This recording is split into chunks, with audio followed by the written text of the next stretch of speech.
আমরা এখন 18 নম্বর ম্যাথটি দেখব।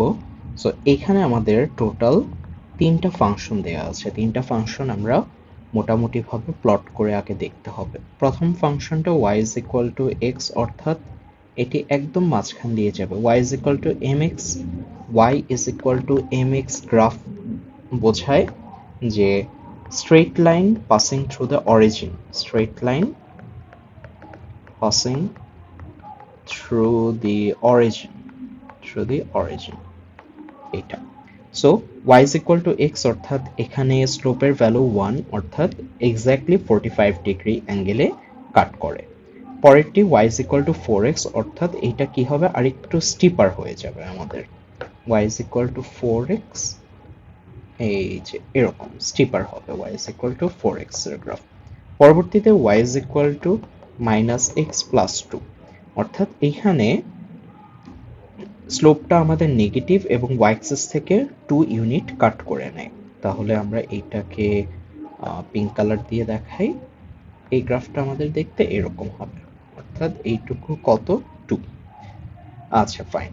তাহলে এই তিনটি স্ট্রেট লাইনের মাঝে এতটুকু জায়গা কাট করে নিচ্ছে। আমরা এইটুকুর এরিয়া বের করব। আচ্ছা, এখন এরিয়া বের করার জন্য আমি একটু আমাদের জন্য ভিজুয়ালাইজেশন ইজি হয় তাই এগুলি নাম্বার দিয়ে নিই 1 2 3। তাহলে প্রথম যে গ্রাফটা, এটা নাম্বার 1, এটা আমাদের নাম্বার 2, এটা হচ্ছে নাম্বার 3 গ্রাফ। তাহলে আমি যদি ইন বিটুইন এরিয়াটা বের করতে চাই, তাহলে দুইটা পার্টে ভাগ করে নিলে আমাদের জন্য সহজ হয়। প্রথমে এই একটা পার্ট, এই যে এইটুকুর এরিয়া আমরা বের করব। তাহলে এই ইন্টারসেক্টিং পয়েন্টটা আমাদের বের করা দরকার, যেটা আমরা গ্রাফ থেকে দেখতে পাচ্ছি যে নাম্বার 2 এবং নাম্বার 3 এর ইন্টারসেক্টিং পয়েন্ট। তাহলে 2 ও 3 যদি আমরা সলভ করি, 4x equals to -x plus 2 হবে। এটা 2 and 3 সলভ করে আমরা পাই 4x equals to -x plus 2, অর্থাৎ 5x সমান 2, x equals to আমাদের আসবে 2/5। ওকে ফাইন, এই পয়েন্টটা তাহলে 2/5 এবং এই পয়েন্টটা তো আমরা দেখতেই পাচ্ছি এটা 0 হবে। আরেকটা পয়েন্ট আমাদের বের করা দরকার এখানে, সেটা হচ্ছে এই যে এই পয়েন্টটা, যেটা আমরা দেখতে পাচ্ছি যে এই যে এটা হচ্ছে আমাদের নাম্বার 3 এবং এইটা নাম্বার 1, অর্থাৎ নাম্বার 3 অ্যান্ড নাম্বার 1 আমাদের সলভ করতে হবে।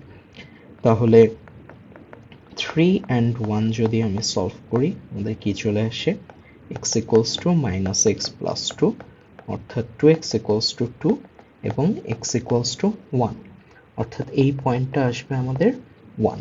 তাহলে আমরা দুইটা পার্ট পেয়ে গিয়েছি।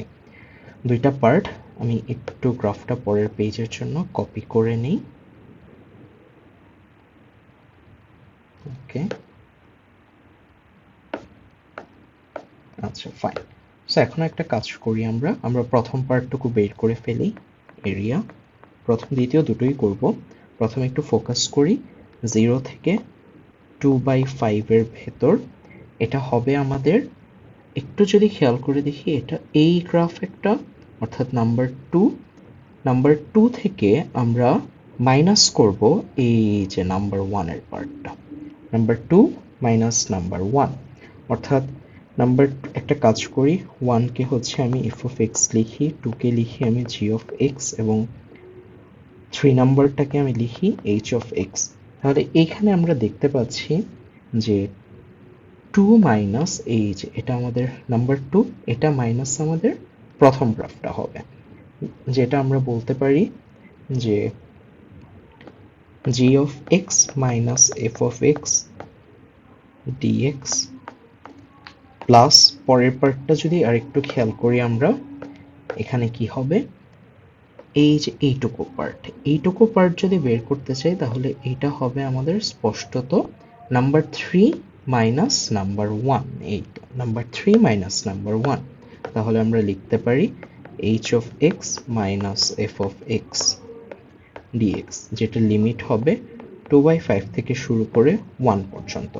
আশা করি এই বিষয়টা ক্লিয়ার হয়েছে। এটা একটু ট্রিকি লাগতে পারে। g of x তাহলে আমি লিখে ফেলি, যেটা হচ্ছে 4x এবং f of x equals to x। dx 0 থেকে 2/5 প্লাস পরের পার্টটা হবে আমাদের minus x plus 2 minus x dx 2/5 1। তাহলে এটা হচ্ছে 3x স্কোয়ার বাই 2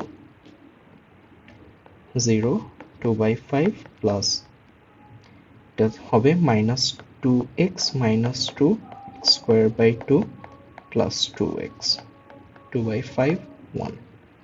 তাহলে ফাইনাল যদি হচ্ছে আমরা ক্যালকুলেশন করি 3/2 এখানে আসছে ইন্টু 4/25 এটা একটা পার্ট প্লাস পরের পার্টটা এখানে আমাদের আসছে মাইনাস 1 প্লাস 2 মাইনাস এখানে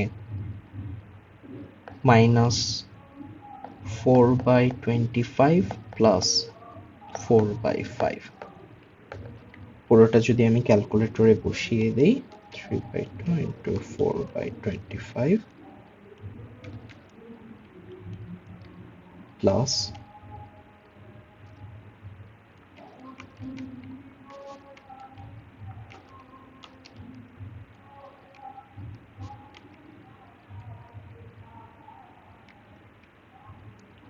করলে আমাদের ফাইনালি আসছে 3/5 স্কোয়ার ইউনিট।